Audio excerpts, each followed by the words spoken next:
Oke, bagi yang ingin bertanya, satu orang penanya, silakan. Ibu, kan tadi kacang tanah itu diolah jadi kacang goreng gitu ya, Bu. Berarti dia kalau kayak disangrai gitu nggak mengubah kandungan zat gizinya apa gimana ya, Bu? Kalau mengubah kandungan zat gizi pasti akan terubah, yang terutama yang harus kita hilangin kalau tadi siapa ya Dek namanya ya, belum saya catat soalnya 23 Februari. Ini Bu, Fadia Amalia kelas 2B, NPM akhir Fadia 038. Fadia Amalia 2B. Kalau kita sangrai itu yang kita harapkan dari kacang tanah sangrai itu menghilangkan anti nutrisinya ya. Seperti itu. Ketika anti nutrisinya hilang, berarti daya cerna proteinnya bisa meningkat. Bioavailabilitasnya menjadi jauh lebih baik. Untuk penurunannya, untuk protein dia tidak ada, harusnya penurunannya paling vitamin-vitamin yang sensitif terhadap panas aja yang dia akan terdegradasi. Tapi masalahnya kan kalau kita kan kalau konsumsi itu kan dari berbagai jenis makanan ya, nggak cuma kacang kan kita makan. Nah, yang biasanya orang-orang itu makan kacang itu mau diambil manfaatnya serat, protein. Nah, di kacang-kacangan sendiri kalau misalnya disangrai dia akan menurunkan zat gizi seperti antitripsin atau antivitat sehingga proteinnya itu gampang diserap oleh tubuh seperti itu. Berarti baiknya disangrai dulu ya, Bu, untuk Ya harusnya menghilangkan. gitu ya, apalagi kalau dijadiin tepung ya, kalau teman-teman pengen buat tepung kacang hijaunya mau dibuat snack bar, puding, itu tuh harus dijadiin tepung, harus dipanasin dulu karena tantangan kita itu anti gizinya seperti itu ya. Baik, Ibu, terima kasih. Oke, next kelas A. Silakan. Ibu ingin bertanya. Kelas apa? A. Iya, Bu, Anggun kelas A, Rianita. Ibu. Silakan Anggun. Ibu, memang kalau misalkan ingin mengolah kacang kedelai itu harus direndam dulu ya, Ibu? Kalau kacang kedelai direndam itu kan dia sebenarnya sama, dia tuh buat menghilangkan kotorannya, buat terutama juga menghilangkan kulit-kulit arinya biasanya kan dibuang, terus yang terus perendamannya lagi yang terutama tadi menghilangkan anti gizinya itu loh, Dek. Nah, anti gizinya kan dia bisa terlepas tuh selama perendaman, selama soaking itu dia terlepaslah, dia larut dalam air yang anti gizinya, antitripsin, antivitatnya ini dia larut di air sehingga ketika kita proses menjadi sari kedelai, proteinnya ini dapat terserap secara tinggi bioavailabilitasnya seperti itu. Akan lebih baik kalau direndam memang, dan juga akan berpengaruh pada tes dari sari kedelai yang dibuat ya, cita rasanya. Oke, sudah menjawab Baik, Anggun? terima kasih, Ibu. Selanjutnya Iya, Ibu. kelas C, ya sama-sama. Saya, Bu. Mau, Ibu. Siapa nih? Muhammad Fergi dan Suci Anggraini, silakan. Selanjutnya kita menjawab soal yang kacang-kacangan ya. Oke, silakan Fergi. Jadi gini ya, Bu. Kan saya pernah makan kacang Garuda itu yang udah dalam kemasan. Nah, kalau misal dilihat dari kacang covernya itu dia itu kelihatannya bijinya keduanya sama. Cuman ketika saya buka, biji yang sebelahnya itu besar dan biji yang sebelahnya lagi ini itu tuh menciut kecil, Bu. Dan itu kira-kira itu karena kenapa ya, Bu? Cuman kalau misalnya kita makan rasanya tetap sama gitu, Bu. Itu paling karena genetik dia ya, karena proses pemanenannya sehingga, atau karena proses bisa jadi pengeringannya. Yang satu harusnya kalau proses pengeringan dalam satu biji itu sama-sama, dia ukurannya harusnya sama-sama besar, tapi kemungkinan besar itu karena faktor genetiknya. Jadi ya bisa menghasilkan jenis polong-polong atau jenis biji yang ukurannya berbeda seperti itu, Fergi. Jadi memang dari anatominya, dari morfologi si kacang tanahnya itu seperti itu, Fergi. Baik, terima kasih, Bu. Iya, Suci Anggraini silakan. Iya, Bu, izin bertanya. Aku tuh kan pernah lihat video TikTok influencer gitu, pernah ngomong gini, kacang-kacangan itu tuh kayak dianggap sumber protein yang bagus gitu. Nah, aku tuh mau nanya gini Bu, kenapa sih Bu kacang-kacangan tetap dianggap sumber protein yang bagus, padahal kan kandungan asam amino esensialnya itu nggak selengkap protein hewani gitu Bu? Oke, jadi kenapa bisa dibilang di antara seluruh nabati ya suci ya? Jadi Iya tuh Ibu. tadi kan sudah dijelaskan ya, dipaparkan sama saya sebelumnya, di mana protein nabati yang kacang-kacangan ini memiliki nilai PER, protein efisiensi rasionya, bioavailabilitasnya cukup tinggi, hampir menyerupai protein hewani, seperti itu.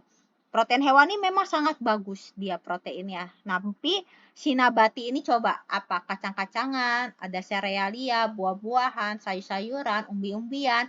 Mereka ini yang kaya akan protein siapa? Kacang-kacangan kan? Yang tinggi umbi-umbian Iya Bu. kaya karbohidrat. Serealia kaya akan karbohidrat, buah-buahan serat, vitamin, mineral, sayur-sayuran pun sama kaya akan serat, vitamin, dan mineral. Tapi yang kaya akan protein ya dari kacang-kacangan seperti itu, protein nabati. Tapi memang yang harus kita perhatikan senyawa anti gizinya, maka harus ada melewati proses pengolahan, misalnya pemanasan untuk atau perendaman untuk menghilangkan anti gizi seperti antivitat atau antitripsinnya terlebih dahulu, seperti itu Suci. Oke Bu, makasih banyak. Oke, selanjutnya ini ada Fabio. Esther, silakan menjawab pertanyaan terkait kacang-kacangan. Mau Fabio dulu ya berarti ya dari kelas A.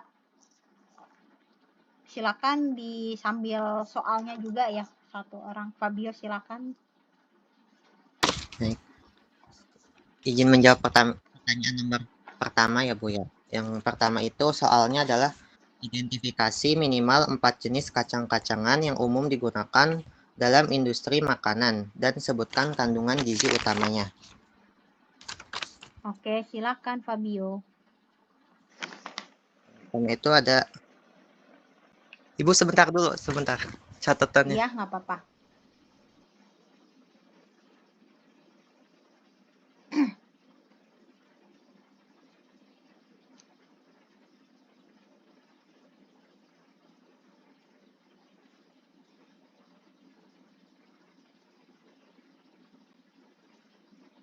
Nah, baik. Yang pertama itu ada kacang tanah. Kacang tanah itu digunakan dalam pembuatan selai kacang, terus cemilan, minyak goreng, sama bahan bakery. Kandungan gizi utamanya itu mengandung protein tinggi, lemak kurang lebih 25-26 gram. Terus mengandung lemak sehat atau tak jenuh kurang lebih 49 gram. Terus karbohidrat kurang lebih 16 gram, serat serta kaya akan niacin, vitamin E, zat besi, dan magnesium. Yang kedua itu ada kacang almond, digunakan dalam pembuatan susu nabati, terus tepung almond, cemilan panggang, dan coklat. Kandungan gizi utamanya itu ada lemak tak jenuh tunggal, kurang lebih 49-50 gram, terus protein kurang lebih 21 gram, serat tinggi, terus ada vitamin E kayak antioksidan tinggi, magnesium, dan kalsium. Yang ketiga ada kacang mete, digunakan dalam pembuatan cemilan, terus campuran coklat atau coklat batangan, susu mete, sama bahan masakan. Kandungan gizi utamanya itu ada lemak tak jenuh, kurang lebih 44 gram, karbohidrat kurang lebih 30 gram, protein kurang lebih 18 gram, zat besi, fosfor, zinc, magnesium, dan vitamin K. Sama satu lagi itu ada kacang kedelai. Digunakan dalam pembuatan tempe atau tahu, susu kedelai, tepung kedelai, minyak kedelai, sama bahan pengemulsi atau lecitin. Kandungan gizi utamanya itu ada protein nabati lengkap kurang lebih 35-40 gram, terus ada lemak kurang lebih 15-20 gram, karbohidrat kompleks, serat, kalsium, zat besi, dan isoflavon. Itu saja, Bu. Itu jawaban nomor 1 ya. Identifikasi minimal 4 jenis kacang-kacangan yang umum digunakan dalam industri makanan dan sebutkan kandungan zat gizi utamanya. Oke, Fabio sudah menyebutkan dengan lengkap. Selanjutnya kelas B, silakan langsung aja open mic ya teman-teman ya. Untuk dari kelas A sudah. Kelas B silakan. Saya Bu. Najwa Salsabila, silakan. Ini nomor selanjutnya atau 1B, nomor 1 tetap. Jadi masing-masing kelas mendapatkan kesempatan 1. Silakan Najwa. Jadi nomor 1 saya jawabannya itu ada kacang kedelai. Jadi kandungan gizinya itu di sini saya catat kedelai memiliki sekitar 15% kandungan asam lemak jenuhnya, namun kandungan asam lemak tak jenuhnya itu tinggi dengan 61% lemak tak jenuh ganda atau PUFA dan 24% lemak tak jenuh tunggal atau MUFA. Lalu ada kacang tanah. Kacang tanah mengandung senyawa seperti resveratrol, terus asam fenolik, flavonoid, dan fitosterol yang berfungsi untuk menghentikan penyerapan kolesterol dari makanan. Lemak kacang tanah mengandung sekitar 50% asam lemak tak jenuh tunggal atau MUFA, 33% paraformaldehid atau PFA, dan 14% asam lemak jenuh yang merupakan kombinasi asam lemak yang ramah jantung. Lalu ada kacang hijau. Kacang hijau itu mengandung sumber mineral sekitar 22%, yaitu kalsium dan fosfor. Mengandung asam lemak tak jenuh sekitar 73% dan 27% sisanya asam lemak jenuh. Mengandung vitamin B yang bermanfaat untuk pertumbuhan terutama pada bayi. Lalu yang terakhir itu ada dari kacang merah. Kacang merah itu sumber protein nabati, kalsium, fosfor, zat besi, mangan, folasin, tiamin, kalsium karbohidrat kompleks, serat, dan vitamin B. Lalu sangat kaya akan asam folat, kalsium karbohidrat kompleks, serat, dan protein. Sekian Bu jawaban dari saya. Oke, sip Najwa. Selanjutnya dari 2C, perwakilan 2C silakan. Langsung open mic.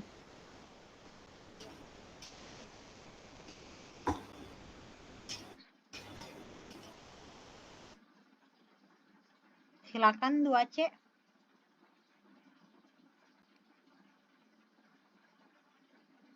Saya Bu. Saya itu siapa? Fergi Bu, Fergi. Oke, Fergi. Silakan Fergi. Kalau misal dari jawaban saya tersendiri, yang pertama itu ada kacang kedelai. Kacang kedelai itu pertama sangat tinggi protein, sekitar 35 sampai dengan 40%, yang mana mengandung isoflavon, terus serat lemak tak jenuh yang baik untuk kesehatan jantung. Terus yang kedua itu ada kacang tanah, kaya akan lemak, energi dan protein, vitamin E dan asam folat. Terus kacang tanah juga sering diolah jadi minyak ataupun selai. Yang ketiga itu kacang hijau, sumber karbo yang bagus, terus ada sumber karbo yang kompleks, protein, serta kaya akan vitamin B1, tiamin, dan mineral seperti zat besi. Yang terakhir itu kacang merah, tinggi serat pangan, fibers, yang baik untuk pencernaan, kaya akan protein, dan mengandung antioksidan dan antosianin. Seperti itu, Bu. Oke, sip. Silakan yang nomor 2 dari kelas A.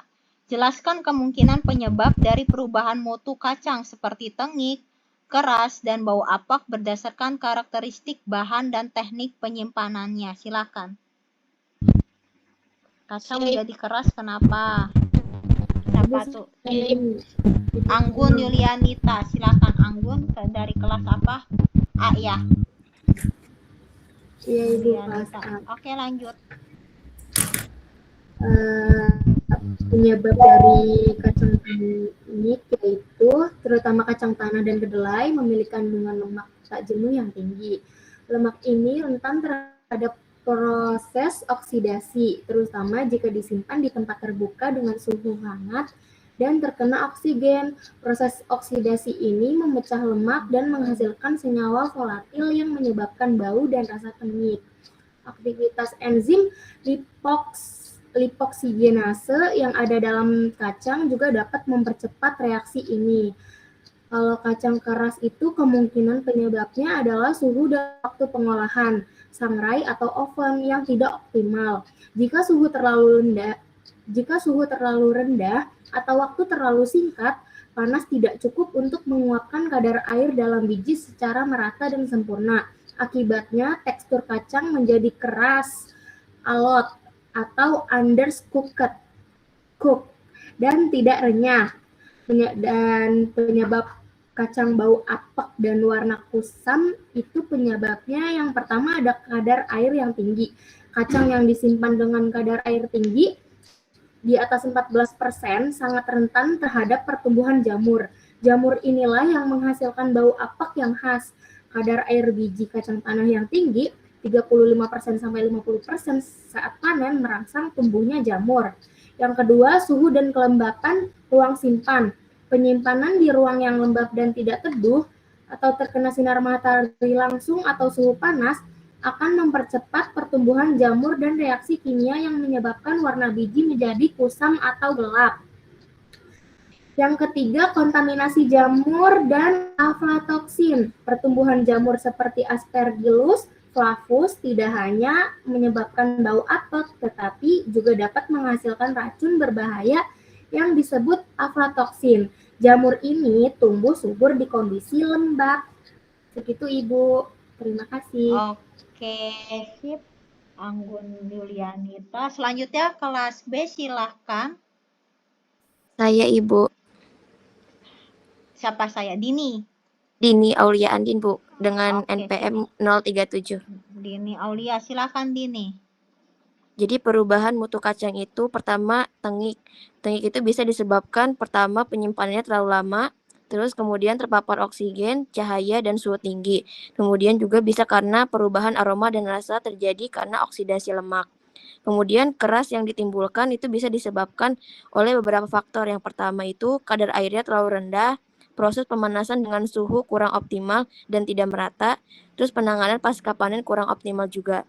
Kemudian yang terakhir, bau apek yang ditimbulkan juga disebabkan oleh beberapa faktor. Yang pertama itu penyimpanan dengan kelembapan tinggi, kemudian adanya pertumbuhan mikroorganisme akibat kadar air yang tinggi, dan terakhir penyimpanan yang tidak kering sempurna, Ibu.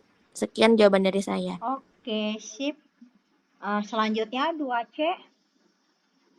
Saya Silakan open mic. Tiffany, silakan. Jadi kemungkinan penyebab dari perubahan mutu kacang seperti tengik, keras, dan bau apek berdasarkan karakteristik bahan dan teknik penyimpanan. Jadi yang pertama itu tengik. Jadi ketengikan pada kacang itu terutama disebabkan oleh oksidasi lemak. Khususnya kacang tanah dan kedelai memiliki kandungan lemak tak jenuh tinggi yang mudah bereaksi dengan oksigen. Nah, paparan udara, cahaya, suhu tinggi dari waktu yang disimpan lama ini mempercepat reaksi oksidasi sehingga menghasilkan senyawa volatil penyebab bau tengik dan perubahan rasa.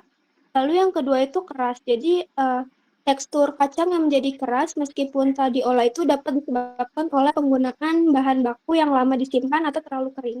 Jadi pada biji yang menyebabkan fenomena pengerasan itu, selain itu pengeringan juga berlebihan sebelum pengolahan dapat membuat biji kehilangan kelembapan internal, sehingga sulit melunak saat pemasakan. Lalu yang ketiga itu bau apek. Jadi bau apek itu umumnya berkaitan dengan penyerapan kelembapan selama penyimpanan. Jadi kacang yang disimpan pada lingkungan lembab dapat mengalami pertumbuhan papang. Nah, aktivitas mikroorganisme itu juga menghasilkan bau apek serta menyebabkan perubahan warna dan penurunan mutu visual. Terima kasih, Bu. Oke, sama-sama Tiffany. Oke, saya mau kilas balik ya, review terkait jawaban nomor 2. Untuk review jawaban nomor 1, semua teman-teman jawabannya sudah oke. Jadi itu tergantung ya mau menggunakan jenis kacang-kacangan apa yang kalian mau angkat. Nanti jika ada pertanyaan boleh kacang kedelai, kacang tanah, kacang hijau, kacang merah, kacang mete, kacang walnut, almond. Asalkan di situ dijelaskan nilai gizinya. Terus yang paling kaya apa, terus manfaatnya seperti apa ya. Untuk yang nomor 2, kacang menjadi keras secara keseluruhan teman-teman sudah menjawab dengan tepat. Ini saya mau mengulanginya sekali lagi, kemungkinannya ada terjadinya ada hard cook defect karena adanya terjadi pada kacang-kacangan yang dia penyimpanannya ini terlalu lama pada kondisi dan suhu kelembaban yang tinggi, dan adanya terjadinya pembentukan ikatan silang ya pada dinding sel seperti pektin dan terjadinya lignifikasi, jadi dia keras. Dan adanya perubahan struktur pada protein dan pati. Lalu yang sudah teman-teman jelaskan terkait pemanasan yang berlebihan atau overresting yang dapat menyebabkan kehilangan air yang terlalu besar dan menjadikan teksturnya menjadi keras, dan kalau makin keras itu kan bisa terjadi dia sedikit rapuh seperti itu ya. Lalu untuk jenis kacang-kacangan yang dianya tadi tengik, kalau keras tadi keras, kalau tengik itu karena adanya oksidatif biasanya ya, ketengikan tuh rancidity diutamakan karena adanya oksidasi lemak atau rancidity oksidatif, di mana faktor pemicunya itu adalah kandungan asam lemak tak jenuhnya tinggi. Tadi sudah dijelaskan lemak pada kacang-kacangan ini tinggi, tapi berarti nggak bagus dong membuat orang jerawat. Ya enggak dong, belum tentu, karena asam lemak tidak jenuhnya yang tinggi.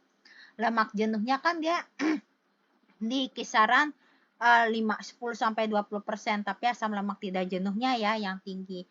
Dan dalam konteks ini beda cerita kalau misalnya jerawatnya ini faktornya genetik atau memang dari bawaannya dia memang jerawat, dan memang ini sangat strict dalam pemilihan makanannya, tapi nggak serta-merta kacang-kacangan ini bisa langsung nimbulin jerawat gitu ya. Nah, kandungan asam lemak tidak jenuhnya tinggi, terutama pada kacang tanah dan kacang kedelai. Jadinya dia cepat pengik. Nah, apalagi kalau misalnya kacang-kacangan tersebut terpapar oleh oksigen. Jadi itu reaksi enzimatisnya itu semakin cepat. Oksigennya ini sebagai katalisator. Suhu penyimpanannya tidak sesuai, adanya paparan cahaya dan kadar air pada bahannya mengalami peningkatan atau pengeringannya belum sempurna. Reaksi oksidasi ini dapat menghasilkan senyawa peroksida dan aldehid, sehingga itulah yang menyebabkan munculnya bau tengik. Dan ada juga selain rancidity oksidatif, dapat juga ketengikan hidrolitik yang disebabkan aktivitas enzim lipase jika kadar airnya semakin meningkat. Lalu yang terakhir bau apek ya, dan warnanya yang kusam, bisa jadi karena kelembaban yang tinggi. Dan di sini kalau dia lembab akan ada kapang yang tumbuh, dan jangan sampai ya si Aspergillus flavus ini tumbuh, karena dia akan menghasilkan racun yang bernama aflatoksin. Nah, penyerapan uap air dari lingkungan apabila kemasan tidak kedap, terjadinya oksidasi pigmen dan reaksi myelat lanjutan. Nah, itu bisa menyebabkan bau apek dan warna kusam.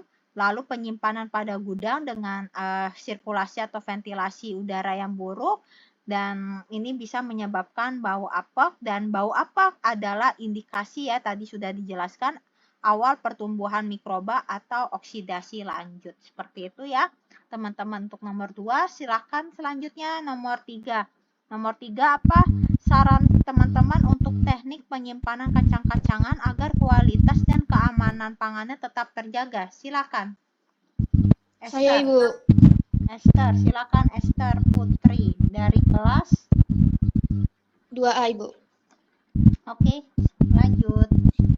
Jadi teknik penyimpanan kacang-kacangan ini untuk menjaga kualitas dari pangan tersebut, seperti untuk mencegah pertumbuhan jamur, menghambat oksidasi lemak, yaitu ketengikan, menghindari serangan hama, dan menjaga mutu fisik dan kimia. Cara itu bisa dilakukan dengan pengeringan sebelum penyimpanan, yang dimana bertujuan jika kadar air tinggi bisa merangsang tumbuhnya jamur, serta meningkatkan aktivitas enzim. Maka standar kadar air saat penyimpanan yaitu jika dikonsumsi berkisar 9-12% kadar airnya. Jika penyimpanan benih kurang dari 9%.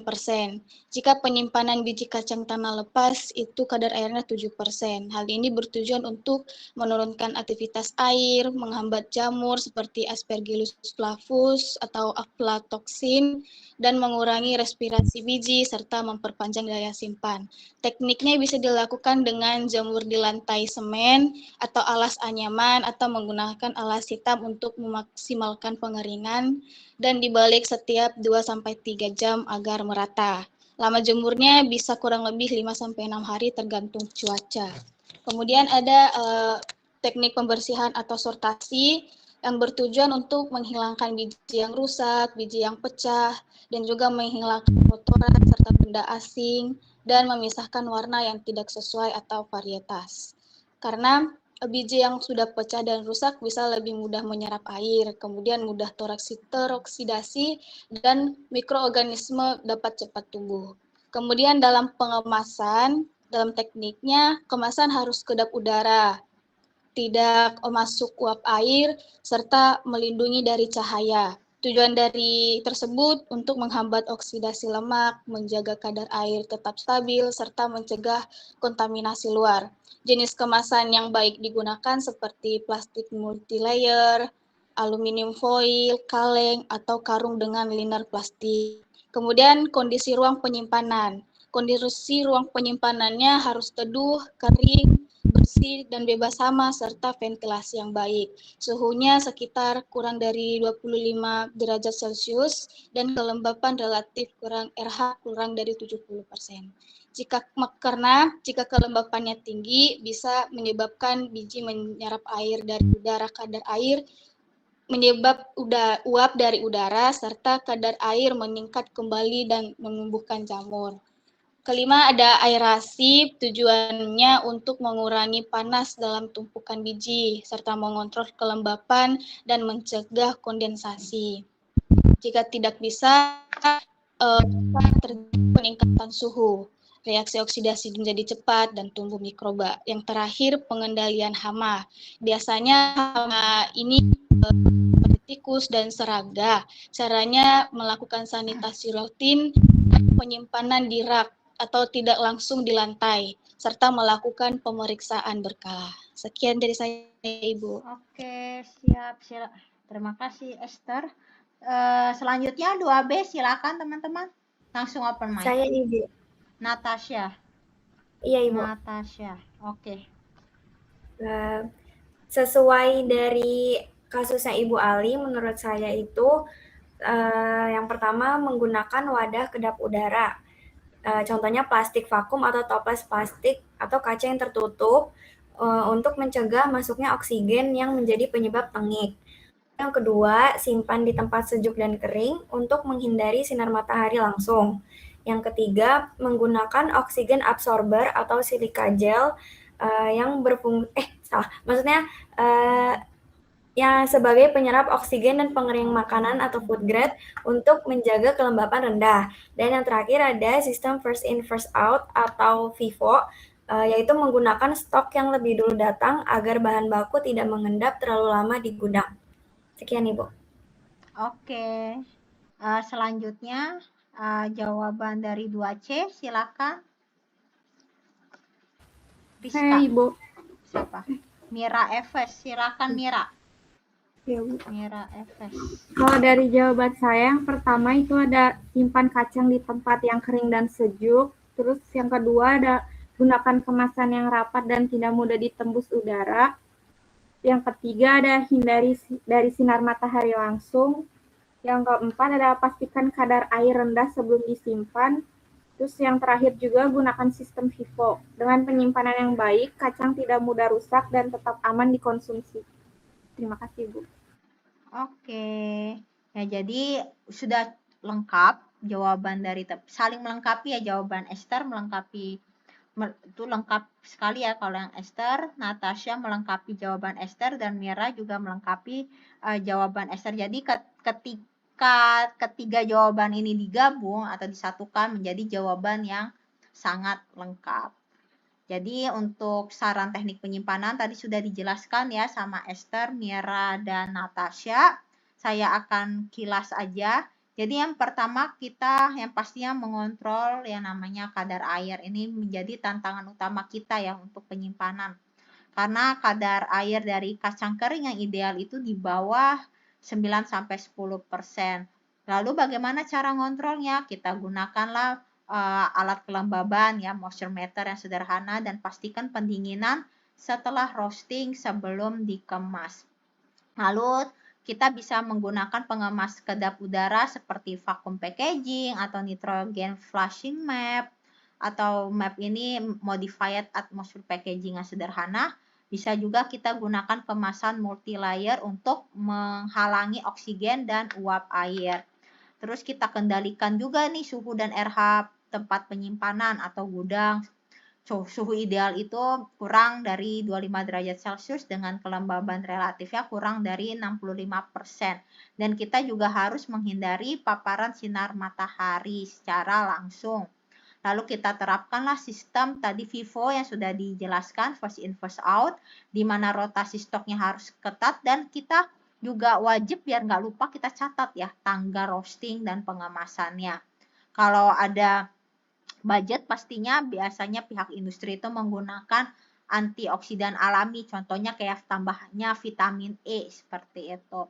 Lalu yang terakhir kita harus melakukan uji secara berkala, yaitu pengujian kadar air dan sensori ya, uji sensori atau uji organoleptik. Selanjutnya silahkan nomor 4 teman-teman, nanti saya persilakan ya setelah selesai menjawab yang nomor 4 masing-masing kelas sebanyak 2 orang untuk menyimpulkan materi kacang-kacangan pada hari ini. Tapi sebelumnya untuk nomor 4 sebutkan karakteristik mutu kacang-kacangan yang baik yang dapat dijadikan acuan oleh Ibu Ali dalam memilih bahan baku. Kita jawab nomor 4 dulu ya. Nadira silakan. Kita jawab nomor 4 Baik, dulu. Ibu. Jadi 4 karakteristik dari 1A. Oke. Ya, dari kelas 1A, Bu.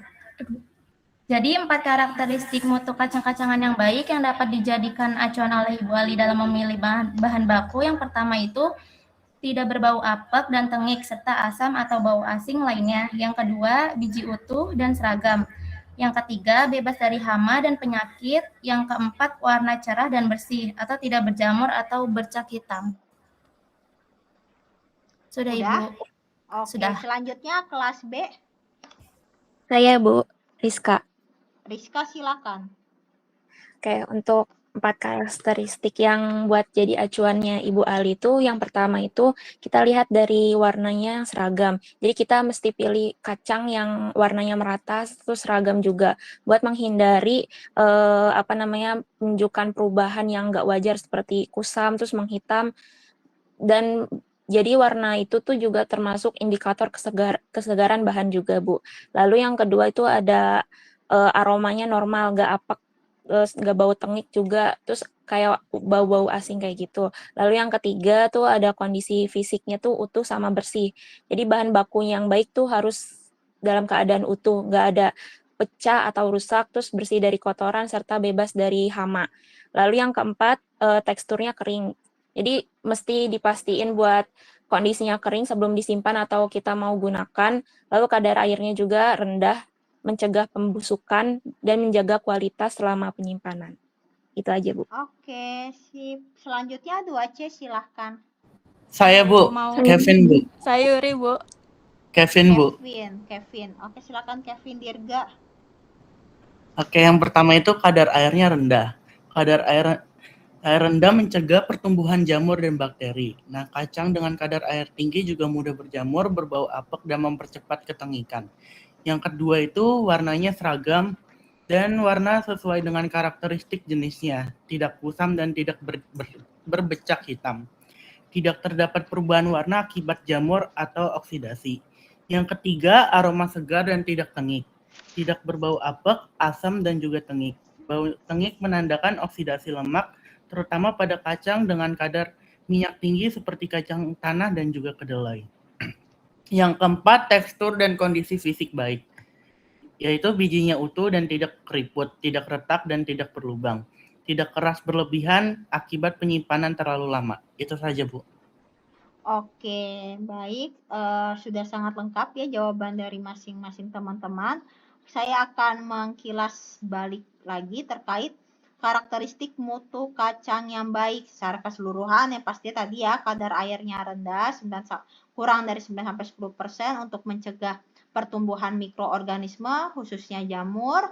Terus biji utuh, tidak retak dan tidak keriput, karena adanya retakan ini dapat mempercepat terjadinya oksidasi, dan warna cerah dan seragam, artinya tidak kusam, tidak ada bercak jamur dan tidak ada noda-noda hitam, lalu tidak berbau apek ya, yang sudah dijelaskan terkait bagaimana sih cara memilih kacang yang baik, tidak berbau apek, tidak berbau asam, ya udah dia bau netral khas kacang. Dan kita harus perhatikan bagaimana ada nggak itu serangga dan kotoran dalam kacang-kacangan, bagaimana ukuran si biji-bijiannya tersebut untuk mempermudah roasting biar dia homogen roastingnya dan tidak ada kontaminasi kapang karena adanya resiko aflatoksin. Nah, untuk penjelasan kita, pertanyaan dan jawaban terkait kacang-kacangan, jika teman-teman sudah menjawab sama seperti yang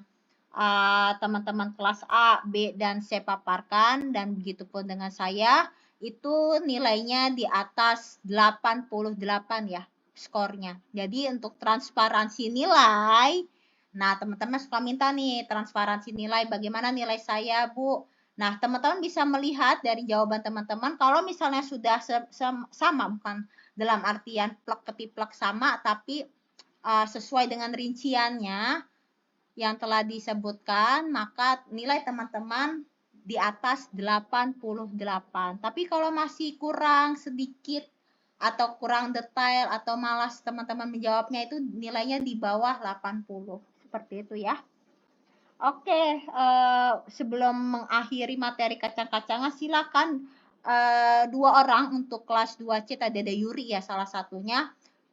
Materi kacang-kacangan ini apa sih poin yang teman-teman dapatkan untuk materi kacang-kacangan ini? Silakan seperti resume singkat ya.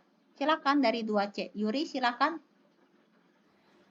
Jadi mengenai pembahasan kacang-kacangan ini, kacang-kacangan ini merupakan bahan pangan yang memiliki nilai gizi tinggi terutama di sumber protein nabati. Nah, contohnya itu kayak kacang kedelai, kacang tanah, kacang hijau, dan kacang merah juga banyak dimanfaatkan dalam industri makanan. Tapi kacang juga memiliki kelemahan kayak mudah mengalami penurunan mutu seperti tengik, keras, dan bau apek yang disebabkan oleh faktor oksidasi lemak,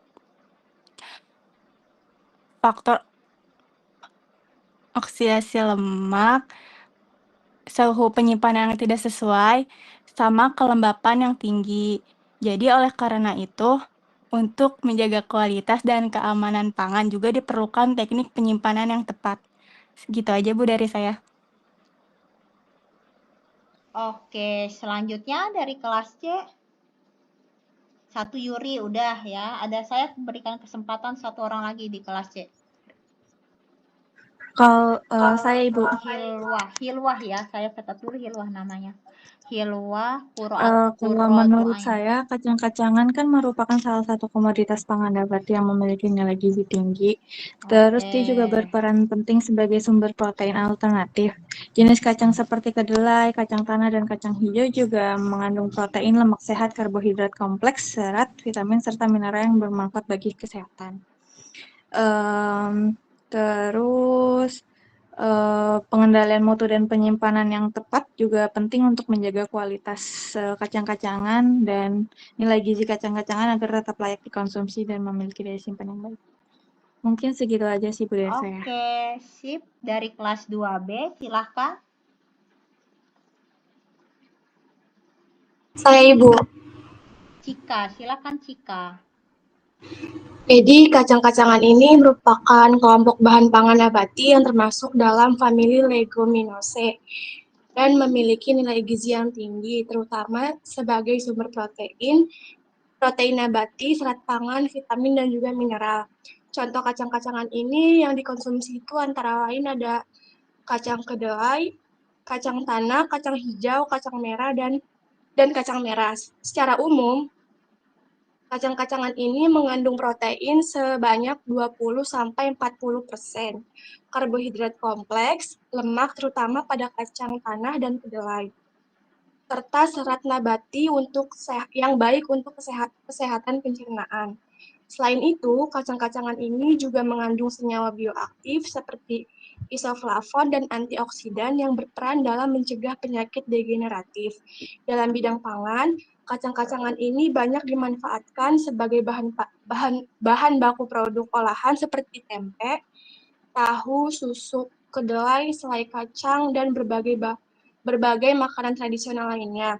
Dengan kandungan gizi yang lengkap dan harga yang relatif terjangkau, kacang-kacangan ini memiliki peran penting dalam mendukung ketahanan pangan dan pemenuhan kebutuhan protein masyarakat. Segitu aja, Ibu. Terima kasih. Oke, selanjutnya. Kelas 2B. Saya mau, Ibu. Naila Shiva, silakan. Jadi tadi kan kita udah membahas tentang kayak pengertian kacang-kacangan. Kalau saya tuh mau bahas strukturnya, Ibu. Jadi secara umum itu struktur bijinya tuh terdiri dari kulit biji, kotiledon, dan lembaga. Terus selain sebagai sumber energi dan protein, kacang-kacangan tuh mengandung serat, lemak sehat, vitamin, mineral, serta senyawa bioaktif yang bermanfaat bagi kesehatan. Terus tadi kan kita membahas 3 komoditas utama, itu kacang kedelai, kacang tanah, sama kacang hijau. Nah, kalau kacang kedelai itu komoditas yang mudah diperoleh dan banyak dimanfaatkan. Strukturnya tuh hampir sama kayak serealia.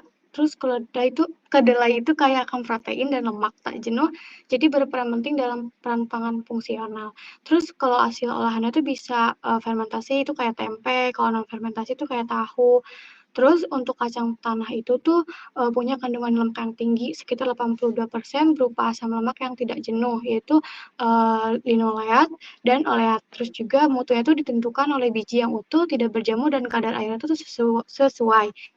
Terus untuk penanganan pasca panennya itu dengan pembersihan dan pengeringan untuk menurunkan kadar air, terus penyimpanan secara kering untuk mencegah jamur dan aflatoksin, dan disimpan dalam bentuk polong atau biji kupas.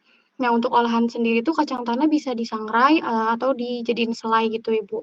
Untuk manfaatnya sendiri tuh bisa mengontrol kolesterol dan gula darah, menurunkan trigliserida, dan memberi rasa kenyang lebih lama karena indeks glikemiknya rendah. Selanjutnya itu ada kacang hijau. Kacang hijau sendiri itu merupakan tanaman palawija yang banyak dibudidayakan di daerah tropis. Terus juga untuk syarat dan mutu pangannya itu bijinya bersih, tidak rusak atau terserang hama. Terus untuk olahannya sendiri itu bubur kacang hijau, tepung, dan kecamba. Untuk manfaatnya itu melancarkan pencernaan, yaitu tinggi serat, membantu menurunkan kolesterol, dan mencegah anemia karena tinggi protein dan zat besi. Itu aja, Ibu, dari saya. Terima kasih. Oke, terima kasih Naila. 2A, silakan bagi yang ingin meresume materi kita hari ini, kacang-kacangan. Saya, Ibu. Naila Iza, 2A ya. Iya, Ibu. Oke, silakan Naila Iza. Jadi kacang-kacangan adalah tanaman berpolong yang bijinya dapat dimakan dan termasuk sumber protein nabati. Nah, contohnya itu ada kacang tanah, kacang hijau, kedelai, dan kacang merah. Nah, kacang-kacangan mengandung protein, serat, vitamin B, zat besi, dan lemak sehat. Manfaatnya itu diantara lain membantu pertumbuhan tubuh, menjaga kesehatan jantung, melancarkan pencernaan, serta memberi energi. Nah, kacang-kacangan dapat diolah dengan cara direbus, digoreng, disangrai, dan difermentasi seperti menjadi tempe. Itu aja, Bu. Oke, baik. Selanjutnya, satu orang lagi dari kelas A.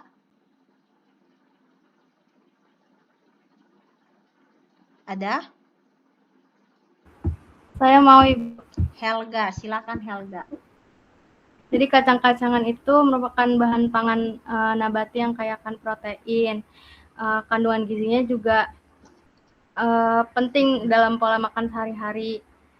Tapi karena sebagian besar jenis kacang-kacangan ini memiliki kadar lemak yang cukup tinggi, bahan ini rentan mengalami ketengikan akibat oksidasi jika penyimpanannya tidak tepat. Oleh karena itu, diperlukan teknik penyimpanan yang baik seperti menjaga kadar air, suhu, dan kebersihan tempat penyimpanan agar mutu dan kualitasnya tetap terjaga. Segitu aja. Oke, sip.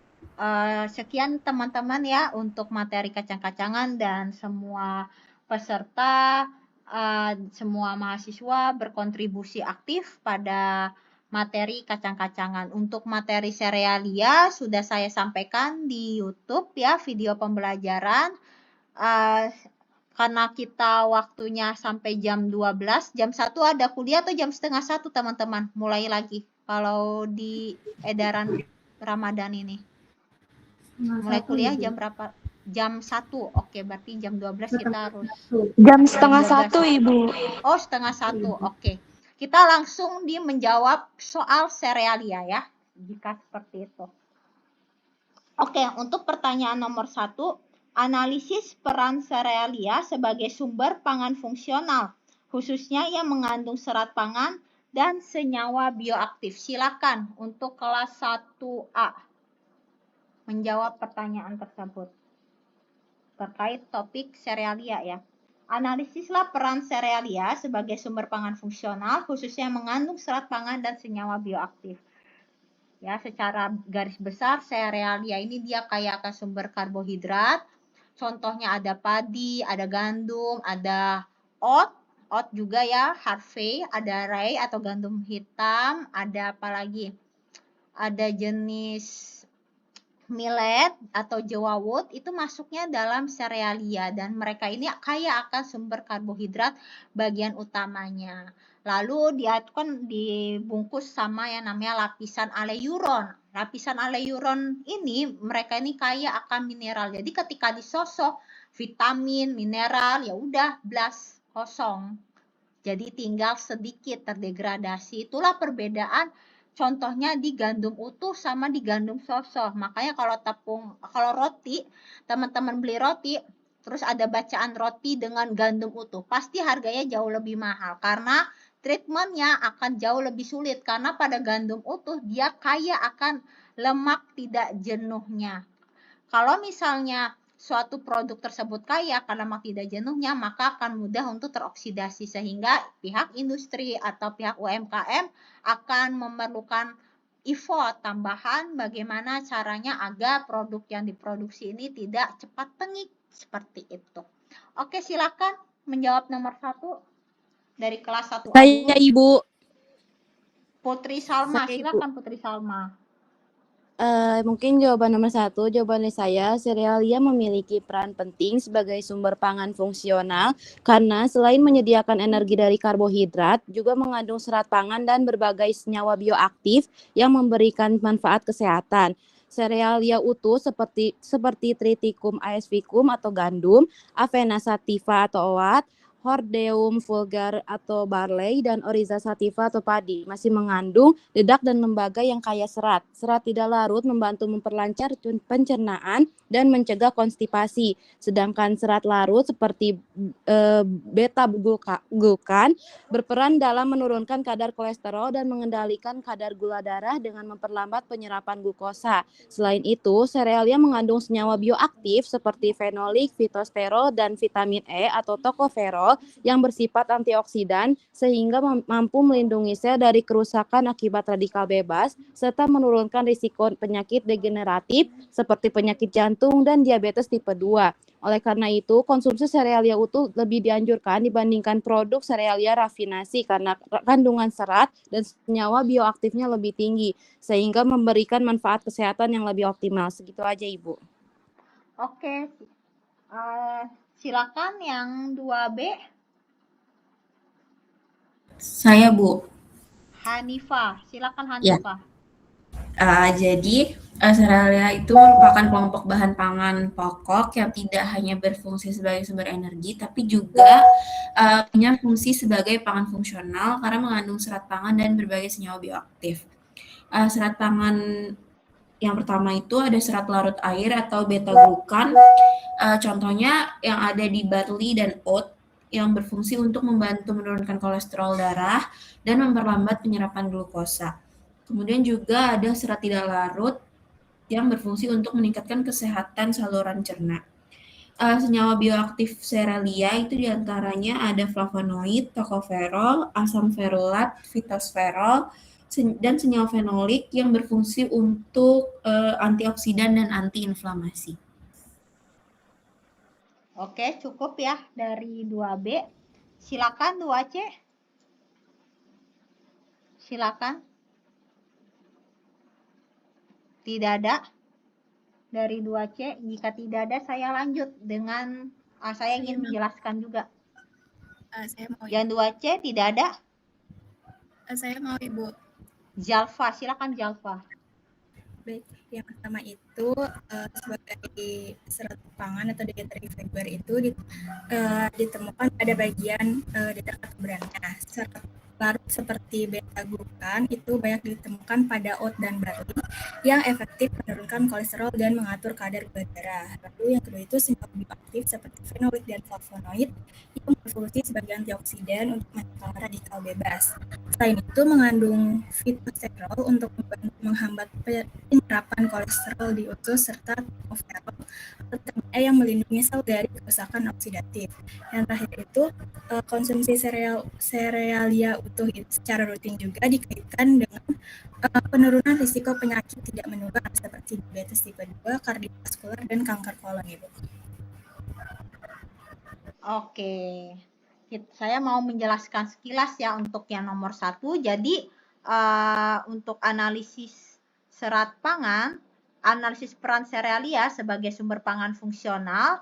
Jadi kita yang seperti yang telah kita dengar lah ya teman-teman, pangan fungsional ini merupakan pangan yang selain memenuhi kebutuhan gizi dasar seperti energi, protein, vitamin, dan mineral, juga memberikan efek fisiologi spesifik yang menguntungkan kesehatan dan berkontribusi pada pencegahan penyakit kronis.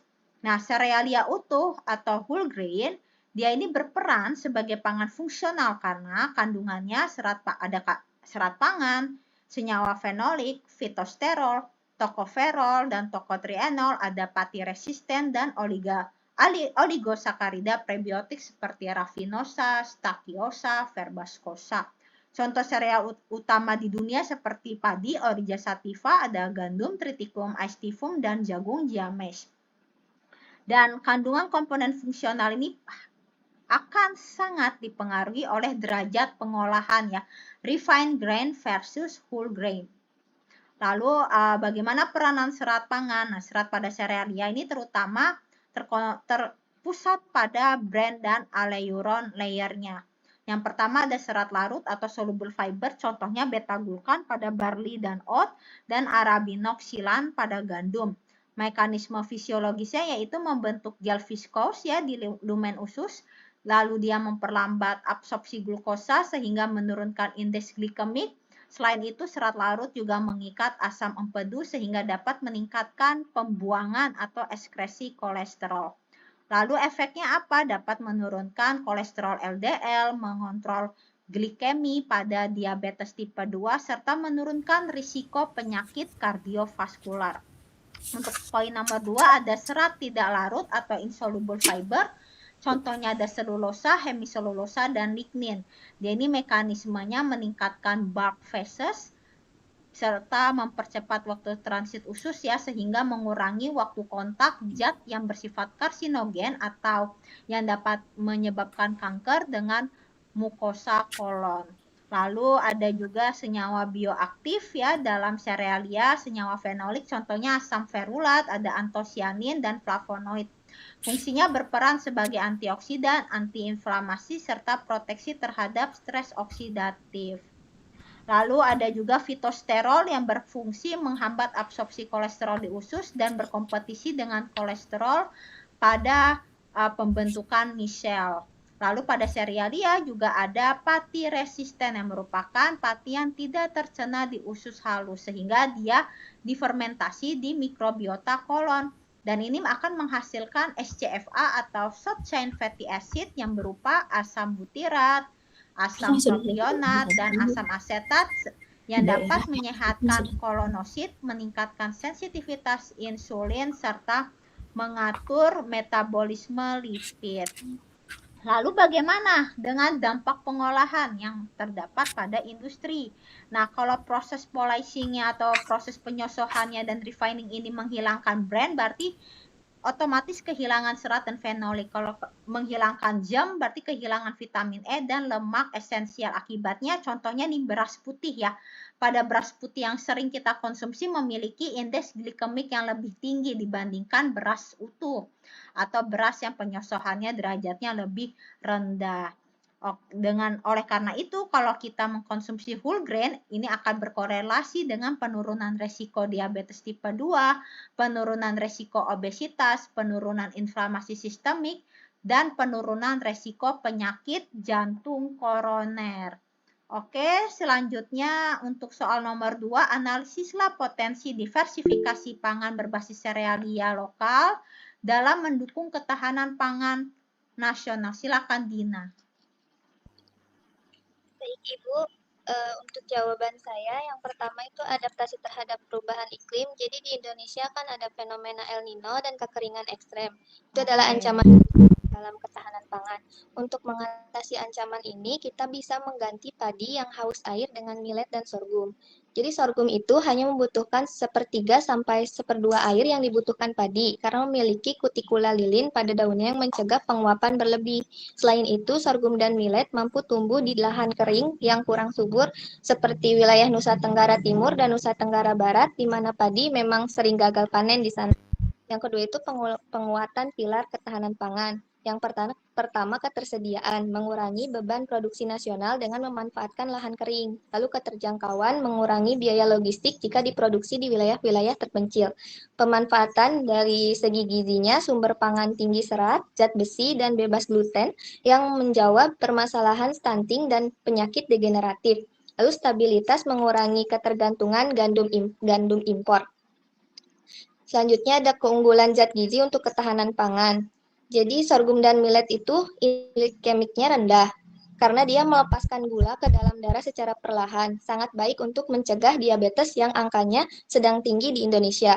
Lalu mikronutrien, millet itu kaya akan kalsium dan zat besi yang sangat penting bagi program intervensi gizi untuk mencegah anemia dan stunting.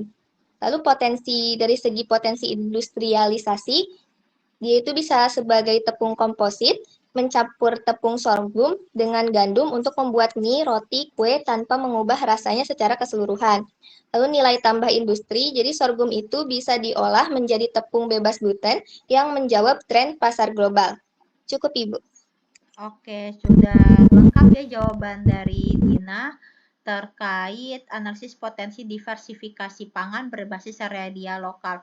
Untuk mempersingkat waktu, silakan saya izinkan Siti Nur Ajija untuk menjawab soal nomor 3 dan Cika Triana untuk menjawab soal nomor 4. Silakan Siti Nur Ajija menjawab soal nomor 3. Baik Ibu. Ada lagi ya? Oke, silakan Siti Nur Ajija. Jadi definisi serealia secara botani itu tumbuhan dari keluarga rumput-rumputan yang dipanen untuk biji-bijian yang berupa karyopsis, yaitu biji bersatu dengan dinding buah. Sedangkan definisi secara pangan itu bahan pangan pokok yang bijinya dimanfaatkan sebagai sumber karbohidrat utama seperti tepung, nasi, jagung yang menyumbang protein, serat, dan mikronutrien. Contoh utama dan ciri pembedanya itu seperti Oryza sativa atau padi, dia tumbuh baik di lahan terair atau irigasi, butirnya kecil hingga sedang, dan komposisi padi bervariasi. Terus yang kedua ada gandum. Gandum ini umum untuk roti. Dia memiliki gluten atau prolamin, gliadin, dan glutenin yang memberikan elastisitas adonan. Dia tuh sering ditanam di wilayah beriklim sedang. Yang ketiga ada jagung. Dia merupakan tanaman cevor dengan tongkol berbiji besar yang digunakan untuk pangan, pakan, dan industri. Udah Ibu. Oke, coba karena banyak nih angkat tangan, Rasya dulu deh, Rasya Fitria coba untuk jawab nomor 3, soal nomor 3. Karena ini kan banyak ya definisi terkait Oryza sativa, triticum, dan giamesh. Rasya silakan. Baik Ibu, secara definisi, secara umum dan botanis, serealia adalah biji-bijian dari keluarga rumput atau famili Poaceaceae yang kaya akan karbohidrat. Sebagai bahan pangan, serealia digunakan sebagai makanan utama manusia dan bahan baku industri. Contoh utama dan karakteristiknya itu yang pertama ada padi, Oryza sativa, tanaman tropis subtropis yang tumbuh optimal di lahan sawah tergenang, sekam terpisah saat penggilingan, lalu merupakan sumber energi utama di Asia. Lalu ada gandum yaitu Triticum aestivum, yaitu serealia iklim sedang dengan bulir lonjong dan alur tengah, merupakan satu-satunya yang mengandung protein gluten atau gliadin dan glutenin untuk elastisitas adonan roti. Yang ketiga ada jagung, Zea mays, memiliki produktivitas tinggi dengan biji besar yang melekat pada tongkol, mengandung protein zein dan tidak mengandung gluten. Itu saja Ibu, terima kasih. Oke, sama-sama. Rasa dari kelas apa ya, Sa? Kelas 2C Ibu. 2C. Oke, saya pilih lagi ya satu yang memang belum. Anissa Ramadhani, silakan. Belum sepertinya Anissa. Baik, Ibu. Berarti nomor 4, Ibu. Nomor 3, nomor 3. Nomor 3. Karena di sini banyak Jadi, ya definisinya. Jadi jelaskan definisi serelia secara botani dan pangan. Jadi secara botani itu menurut saya adalah serelia adalah tanaman biji-bijian yang termasuk dalam famili rumput-rumputan yang menghasilkan biji tunggal. Lalu definisi pangannya adalah tanaman yang dibudidayakan secara luas untuk dipanen bijinya sebagai sumber makanan utama manusia, pakan ternak, dan bahan baku dalam industri. Lalu karakteristik dari Oryza sativa atau padi. Padi ini tumbuh optimal di lahan tergenang air. Lalu bulirnya kecil dan lonjong. Dan seratnya rendah, lalu indeks glikemiknya itu relatif tinggi dan gluten free.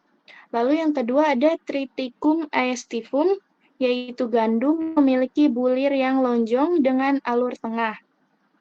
Lalu adaptif di iklim sedang dan memiliki gluten yaitu gliadin dan glutenin. Jadi cocok untuk dibuat sebagai pati gitu Ibu. Lalu yang ketiga ada Zea mays atau jagung. Jagung ini berbiji besar, melekat pada tongkol dengan warna yang beragam dan sistem perakaran kuat dan tidak mengandung gluten. Segitu saja Ibu. Oke, silakan. Ya, untuk nomor 3 sudah ya. Berarti di sini yang masih angkat tangan ada Cika, Rafeva, Suci, Helga. Nanti silakan menyimpulkan materi serealia seperti itu ya. Pertama Rafeva dulu silakan. Nanti baru Cika, baru Suci. Jawab soal nomor 4 ya. Terkait bandingkan serealia mayor dan minor dari aspek produksi global, nilai gizi dan ketahanan terhadap cekaman lingkungan. Silakan. Baik Ibu, untuk serealia mayor ini ada jagung, gandum, dan padi. Disebut serealia mayor karena produksi globalnya sangat tinggi, mendominasi konsumsi dunia lebih dari 80%. Jagung berada di urutan pertama, kemudian diikuti gandum dan padi. Untuk nilai gizinya sendiri, tinggi akan pati dan karbohidrat, terutama pada jagung itu tinggi pati, kemudian gandum unggul pada protein glutennya, dan beras memiliki mutu protein tertinggi karena kadar lisinnya relatif lebih tinggi. Tetapi pada serealia mayor ini, kandungan vitamin dan senyawa yang lainnya mudah hilang ketika proses penyosohan kulit. Dari segi ketahanan lingkungan, cenderung membutuhkan kondisi yang spesifik, seperti padi paling sensitif terhadap kekurangan air, terutama pada fase perkecambahan dan pembibitan. Lalu jagung rentan terhadap kekeringan pada fase berbunga, dan gandum yang paling tahan tetapi membutuhkan suhu dingin. Kemudian serealia minor itu contohnya ada millet, sorghum, barley, rye, dan haver. Produksi globalnya lebih rendah, contohnya barley sekitar 145 juta ton pada tahun 2021. Kemudian untuk nilai gizinya seringkali memiliki serat lebih tinggi, kaya mikronutrien, dan umumnya bebas gluten, kecuali barley dan rye. Untuk ketahanan lingkungannya sangat toleran terhadap cekaman lingkungan, seperti suhu ekstrim, dan juga sering dibudidayakan di wilayah geografis yang lebih terbatas atau di lahan marginal yang kurang subur. Jadi serealia minor ini sangat efektif untuk dibudidayakan dan dijadikan konsumsi utama di daerah yang sumber tanahnya itu kurang subur. Terutama di Indonesia bisa dijadikan alternatif agar tidak ketergantungan impor gandum. Cukup, Ibu. Oke, sip. Selanjutnya Cika. Baik, Ibu. Jadi serealia mayor ini meliputi padi, gandum, dan juga jagung yang merupakan yang mendominasi produksi global karena menjadi pangan pokok utama di berbagai negara. Memiliki nilai gizi seperti karbohidrat, terutama pada padi, protein, dan juga gizi makro yang penting lainnya. Adapun lemak pada serealia mayor dan juga vitamin dan mineral. Namun serealia ini relatif sensitif terhadap cekaman lingkungan seperti kekeringan yang ekstrim karena akan mengurangi jumlah produksi serealia mayor. Selanjutnya sedangkan serealia minor yang meliputi millet, sorghum, dan barley yang memiliki produksi global lebih rendah, tetapi unggul terhadap ketahanan dalam kondisi lingkungannya. Serealia ini dikenal tahan kekeringan dan mampu tetap tumbuh pada tanah yang kurang subur. Dari aspek nilai gizinya memiliki kandungan indeks glikemik yang lebih rendah dibandingkan padi, serta memiliki serat pangan yang tinggi. Serealia ini juga mengandung polifenol dan tanin yang memiliki aktivitas antioksidan. Tetapi serealia ini memiliki kontribusi produksi yang lebih kecil. Makasih, Ibu. Oke, selanjutnya Suci. Baik Ibu, dari yang saya dapat, serealia mayor seperti beras, gandum, dan jagung ini diproduksi dalam jumlah besar dan menjadi bahan pangan utama. Dari segi komposisi, ketiganya tinggi pati pada bagian endosperm. Serealia minor seperti sorghum dan millet memiliki kandungan pati, protein, dan serat yang cukup baik. Nah, ada barley, Hordeum vulgare merupakan serealia penghasil malt dan juga digunakan sebagai makanan kesehatan. Terus dari aspek nilai gizi, serealia minor mengandung serat dan beberapa komponen bioaktif seperti flavonoid pada sorghum. Dari sisi lingkungan, sorghum disebut berasal dari wilayah tropis dan subtropis sehingga menunjukkan daya adaptasi yang cukup luas. Dengan demikian, serealia minor memiliki potensi untuk dikembangkan sebagai alternatif dalam mendukung keberagaman pangan. Itu aja sih Bu dari saya. Makasih. Oke, terima kasih. Selanjutnya Helga boleh menyimpulkan terkait serealia. Ibu mohon maaf, saya Nezulfa Aziza, tapi satu device sama Helga Natania, Bu. Oh, sebentar. Saya tadi berarti Naila Julfa Aziza. Iya, dari kelas 2A. Oke, silakan Naila Julfa. Nah, jadi serealia itu merupakan sumber karbohidrat utama yang berperan penting sebagai penyedia energi bagi tubuh. Selain pati, serealia juga mengandung protein, serat, vitamin B kompleks, mineral, serta senyawa fitokimia yang bermanfaat bagi kesehatan.